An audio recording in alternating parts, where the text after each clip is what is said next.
श्वेता, तुम्ही पाहताय न्यूज 18 लोकमत. सकाळच्या बातम्यांमध्ये तुमचं स्वागत. सुरुवातीला बातमी आहे एका निवडणुकीची, मात्र मराठी अस्मितेची सुद्धा. कारण कर्नाटक राज्याची उपराजधानी अशी ओळख असलेल्या बेळगाव महानगरपालिकेच्या निवडणुकीचा निकाल आज जाहीर होणार आहे. गेल्या शुक्रवारी बेळगाव महानगरपालिकेसाठी मतदान झालं होतं. महाराष्ट्र एकीकरण समिती आणि इतर राजकीय पक्षांसाठी ही निवडणूक अतिशय प्रतिष्ठेची आहे. सकाळी 8 वाजल्यापासून मतमोजणीला सुरुवात होणार असून मतमोजणीच्या निमित्तानं संपूर्ण बेळगाव शहरात कडेकोट पोलीस बंदोबस्त तैनात करण्यात आलाय. यंदाच्या निवडणुकीत 50% मतदान झालं होतं. बेळगाव महानगरपालिकेचा महापौर कोण होणार याकडे संपूर्ण कर्नाटक राज्याचं आणि पश्चिम महाराष्ट्राचं लक्ष आहे. आज दुपारी 12 वाजेपर्यंत महापालिकेच्या निवडणुकीचा अंतिम निकाल जाहीर होण्याची शक्यता आहे.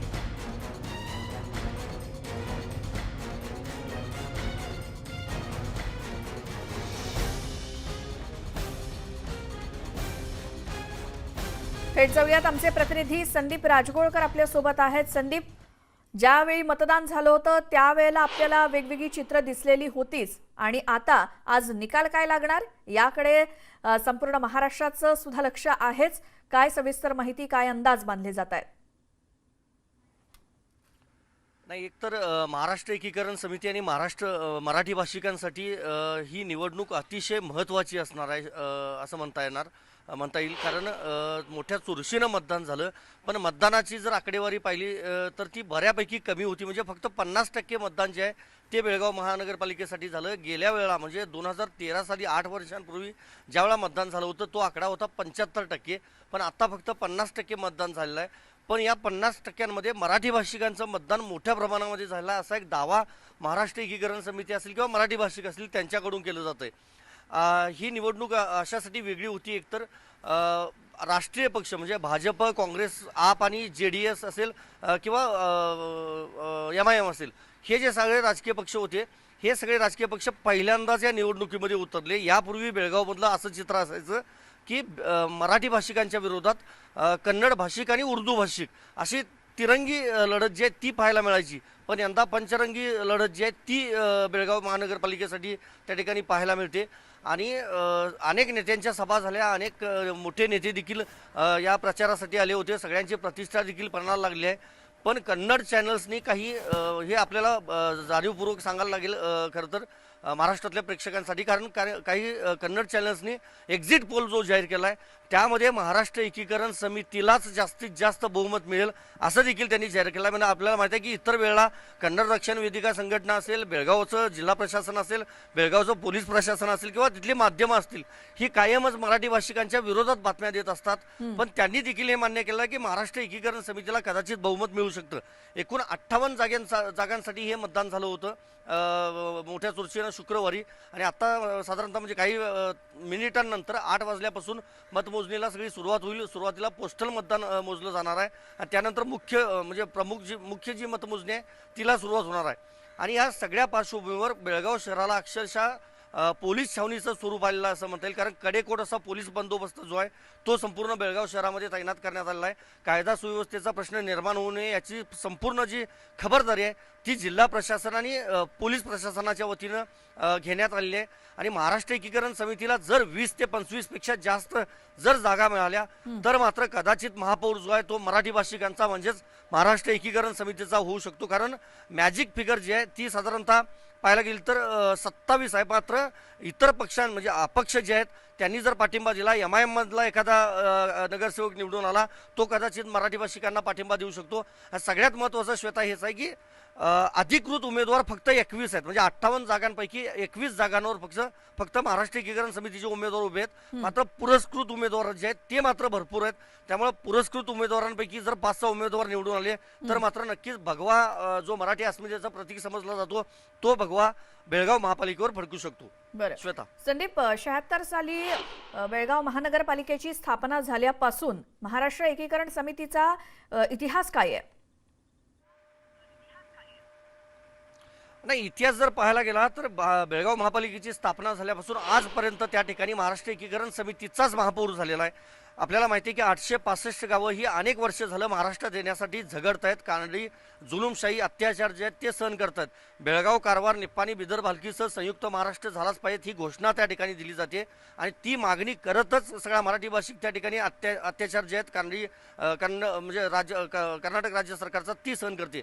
पण आत्तापर्यंतचा जर इतिहास पाहिला तर बेळगाव महापालिका स्थापन झाल्यापासून आतापर्यंत त्या ठिकाणी महाराष्ट्र एकीकरण समितीचाच महापौर झालेला आहे. यापूर्वी महाराष्ट्र एकीकरण समितीच्या माध्यमातून अनेक निवडणुका लढवल्या गेल्या होत्या संपूर्ण सीमा भागामध्ये आणि त्या वेळेला मराठी भाषिकांनी मोठ्या प्रमाणामध्ये बहुमत दिलं होतं. एकेकाळी 3-3, 4-4 आमदार जे आहेत ते बेळगाव जिल्ह्यामधले असायचे आणि आत्ता जर पाहिलं तर एकही आमदार नाही. मात्र महापालिका म्हणजे स्थानिक जे राजकारण आहे त्यामध्ये मात्र महाराष्ट्र एकीकरण समितीचाच बोलबाला पाहायला मिळतोय.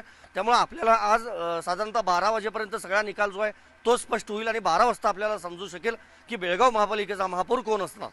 जी. आणि आता साधारण 8 वाजल्यापासून मतमोजणीची सुरुवात होईल, त्याचं नियोजन नेमकं कसं आहे? त्यात ट्रक बंद करायला सांग. हा श्वेता, पुन्हा एकदा प्रश्न विचारा. जी, मतमोजणी आता किती वाजता सुरू होईल आणि कुठे सुरू आहे ही मतमोजणी, कसं त्याचं नियोजन आहे?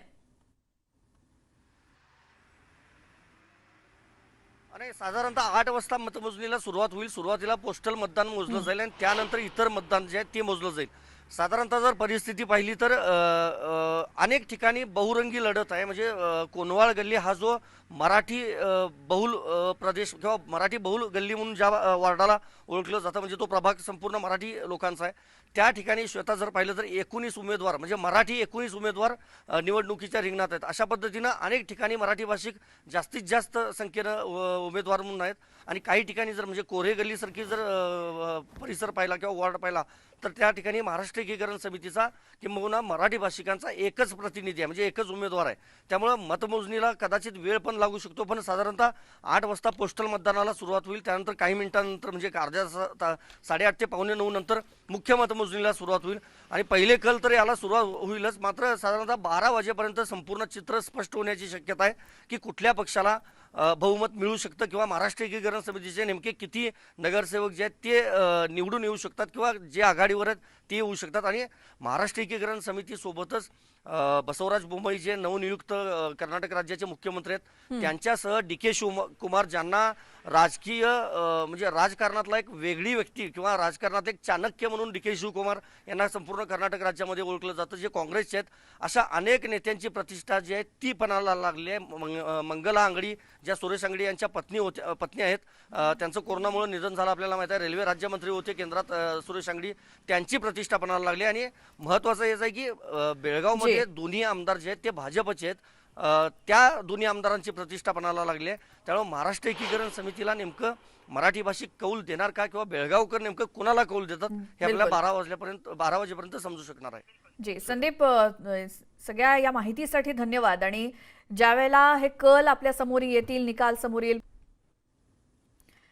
पुढची बातमी आहे बुलढाणा जिल्ह्यातील जळगाव जामोद या ठिकाणी राष्ट्रवादी पक्षाचा मेळावा पार पडला. या मेळाव्यामध्ये राष्ट्रवादीच्या कार्यकर्त्यांची हजारोंच्या संख्येमध्ये उपस्थिती होती आणि या कार्यक्रमात संबोधित करताना चक्क राज्याचे अन्न आणि औषध प्रशासन मंत्री डॉक्टर राजेंद्र शिंगणे यांनी कार्यकर्त्यांना रस्त्यावर उतरून आंदोलन करा, निदर्शनं करा असा अजब सल्ला दिला.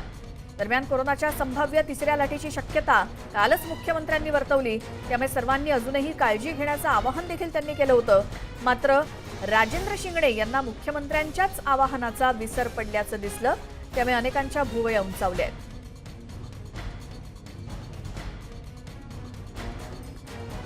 राज्याचे अन्न आणि औषध प्रशासन मंत्री राजेंद्र शिंगणे हे बुलढाण्यामध्ये राष्ट्रवादीच्या मेळाव्यामध्ये बोलत असताना त्यांनी अजब सल्ला दिलाय उपस्थितांना. ते म्हणजे आंदोलनं करा, निदर्शनं करा, रस्त्यावरती उतरा अशा प्रकारचा सल्ला त्यांनी कार्यकर्त्यांना दिला. त्यामुळे एक प्रकारे मुख्यमंत्री राज्यातल्या जनतेला आवाहन करत असतात की एकत्र जमू नका, कोरोनाच्या पार्श्वभूमीवर नियम पाळा. आणि दुसरीकडे सरकारमधलेच मंत्री अशा प्रकारे जर आपल्या कार्यकर्त्यांना सल्ले आणि उपदेश करत असतील तर मग या गोष्टीमुळे अनेकांनी प्रश्न उपस्थित केलेत. बुलढाण्यामधल्या राष्ट्रवादीच्या मेळाव्यादरम्यान मंत्री राजेंद्र शिंगणे यांनी आपल्या कार्यकर्त्यांना जो काही अजब सल्ला दिला त्यावरून चर्चा सुरू झाली आहे. कारण मुख्यमंत्र्यांनी कालच संभाव्य तिसऱ्या लाटेसंदर्भात आवाहन केलेलं होतं जनतेला. आणि त्यानंतर बुलढाण्यामध्ये राष्ट्रवादीच्या मेळाव्यात सरकारमधलेच मंत्री अन्न आणि औषध प्रशासन मंत्री राजेंद्र शिंगणे हे कार्यकर्त्यांना रस्त्यावर उतरून आंदोलन करण्याचा सल्ला देत आहेत.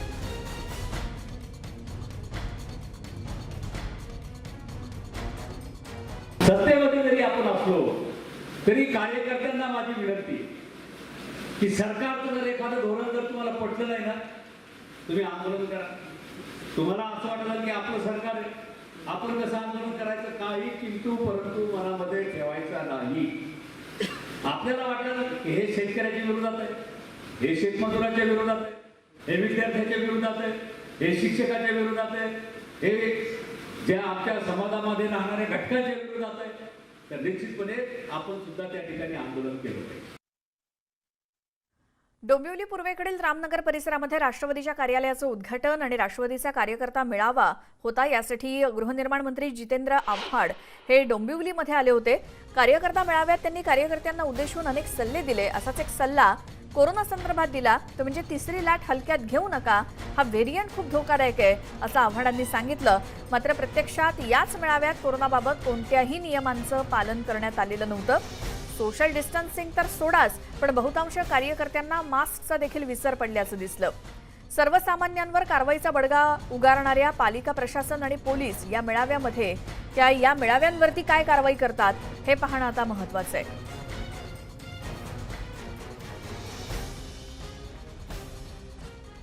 तिसरी लाट हलक्यात घेऊ नका, हे डॉक्टर ट्रॅक बोलतोय, पण तो खूप डेंजरस व्हेरियंट. तो व्हेरियंट हा आतापर्यंत जगामध्ये तरी खूप धुमाकूळ घालतो. म्हणजे 100% वॅक्सिनेट झालेल्या इस्रायलला देखील भोग भोगावे लागते. पुढची बातमी अनिल देशमुख यांच्या संदर्भातली. ईडीनं अनिल देशमुख यांच्या विरुद्ध लुकआउट नोटीस बजावली आहे. त्यामुळे आता अनिल देशमुख यांना देश सोडून जाता येणार नाही. त्या आधारे सीबीआयकडून सुरू असलेल्या तपासान्वये ईडीनं सुद्धा पैशांच्या गैरव्यवहाराचा तपास सुरू केलाय. त्या अंतर्गत ईडीनं आतापर्यंत 5 वेळा देशमुख यांना चौकशीसाठी समन्स बजावलं. मात्र देशमुख गैरहजर राहिल्यानंतर आता 6वं समन्स देखील बजावण्याची तयारी ईडीनं केली आहे. पण त्याआधी त्यांनी देश सोडून जाऊ नये यासाठी लुकआउट नोटीस बजावण्यात आली आहे.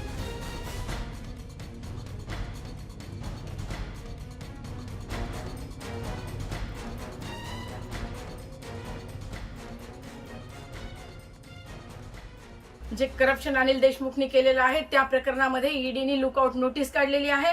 आणि आता अनिल देशमुखला जिथे मिळेल तिथे महाराष्ट्रातच नव्हे तर पूर्ण भारत देशात पकडायचं आहे. कारण त्यांनी इन्व्हेस्टिगेशनला समोर आलेले नाही आणि साथ दिलेली नाही तपासासाठी. तर चंद्रकांत पाटील यांनी अनिल देशमुखांच्या लुकआउट नोटीसवरती काय प्रतिक्रिया दिली ऐकूयात. एका राज्याचं गृहमंत्री असणाऱ्या माणसाला लुकआउटची नोटीस. लुकआउट म्हणजे काय, तर माझ्या ग्रामीण भाषेत म्हणायचं तर फरार घोषित करणे. लुकआउट हा जरा चांगला शब्द. फरार घोषित करणे, दिसताक्षणी अटक करा एक मंत्री. दुसरा मंत्री पूजा चव्हाणच्या विषयामध्ये राजीनामा देऊन घरी. तिसरा मंत्री करुणा मुंडे विषयामध्ये मान खाली घालतोय, राजीनामा द्यायला तयार नाही. चौथ्या मंत्र्यावर ईडी लागलेली आहे. 5व्या मंत्र्या जे आहे ते ईडीच्या रांगेत उभा आहे. सहाव्याचा जो सर्व सगळं राज्य चालवतो मागे राहून त्याचा बंगला पाडला गेला. अरे काय मंत्रिमंडळ आहे का काय? अशाच इतरही महत्त्वाच्या घडामोडी पाहूयात एका छोट्याशा ब्रेक नंतर. पाहत राहा सकाळच्या बातम्या.